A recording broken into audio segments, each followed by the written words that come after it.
और आज फिर यूपी ने एक ऐतिहासिक जनादेश देते हुए वापस योगी आदित्यनाथ को सूबे का मुख्यमंत्री चुना है। क्या कहेंगे इस पर?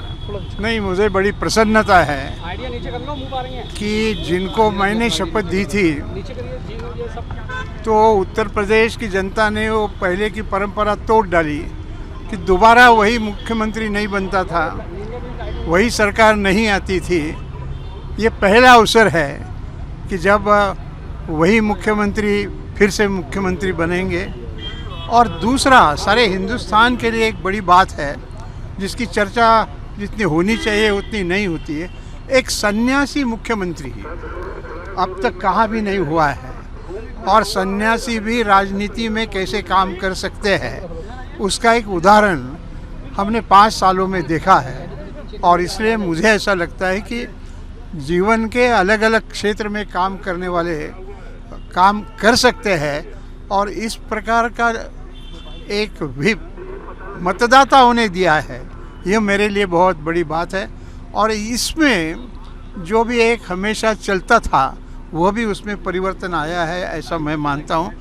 ये मैं यहाँ 3 जनवरी को आया था मेरा एक किताब प्रकाशन करने के लिए, और उस समय पर जो मुझे कुछ पत्रकार मिले थे उनको मैंने कहा था कि उत्तर प्रदेश में इस समय पर योगी जी तो चुनकर आएंगे ही, लेकिन उत्तर प्रदेश के राजनीति में इलेक्शन के इसमें हमेशा जो एक तरीका चलता था, ये जाति के इतने हैं, वो जाति के उतने हैं, उम्मीदवार तय करते समय कौन सी जाति का कितना है वो ठीक है, लेकिन मतदाता जो है वो उन्होंने 2014 में जो परंपरा शुरू की, 2014 में कितनी बड़ी संख्या में चुनकर आए थे। फिर 2017 का विधानसभा चुनाव में भी जाति के आधार पर मतदान नहीं हुआ। फिर 2019 के लोकसभा में भी जाति के आधार पर चुनाव नहीं हुआ। इतना ही नहीं तो जो जिला पंचायत का जो चुनाव हुआ उसमें भी 75 में से 68 अध्यक्ष, पंचायत अध्यक्ष भारतीय जनता पार्टी के बने। ये जो परिवर्तन है वो मुझे लगता है कि कुछ राजकीय चर्चा करने वाले, लिखने के वाले लोगों के उतना जितना आना चाहिए ख्याल में वो नहीं आया। मुझे ऐसा लगता है कि क्या लग रहा है कि योगी आदित्यनाथ की छवि अब प्रधानमंत्री पद की हो गई है, राष्ट्रीय स्तर की हो गई है, अगले प्रधानमंत्री के तौर पर उनका चेहरा देखा जाएगा? उनको काम तो करना दो, कल शपथ लेना दो, काम करेंगे। देखिए, भारतीय जनता पार्टी के पास कई प्रकार के नेता हैं और उचित ऐसे बातों के निर्णय उचित समय पर किए जाते हैं, लेकिन आज जो आनंद है वो कल जो शपथ विधि होने वाला है वो आनंद है। और 2019 में चुनाव आएगा, चर्चा होगी, लेकिन अब जो है कैसा होता है आप बिल्कुल साफ कहते हैं, मुख्यमंत्री के लिए क्या कहना चाहेंगे? योगी जी के लिए आपने खुद एक बात स्वीकार करी कि प्रदेश में बहुत चीजें बदली है, जातियों का जो एक समावेश था उसको कहीं ना कहीं इस बार टूटता हुआ आप बात कर रहे हैं, तो क्या एक उनको वो कहना चाहेंगे? क्योंकि आप हमेशा साफ बोलते थे, तब भी आते थे।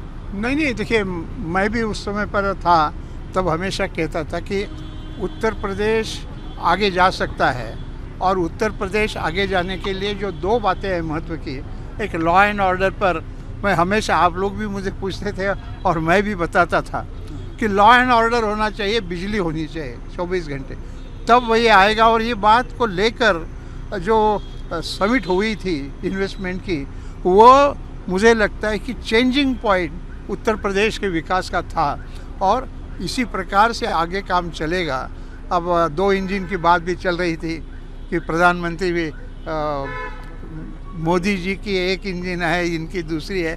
मुझे लगता है कि ये सब जनता की इस प्रकार की गाड़ी चल रही है, और आगे चलकर भी उत्तर प्रदेश अब आया है नंबर 2 पर, लेकिन मैं तो चाहता हूँ कि उत्तर प्रदेश में ये ताकत निहित है कि उत्तर प्रदेश देश का सबसे बड़ा विकास का प्रदेश बनेगा, ऐसा मुझे लगता है।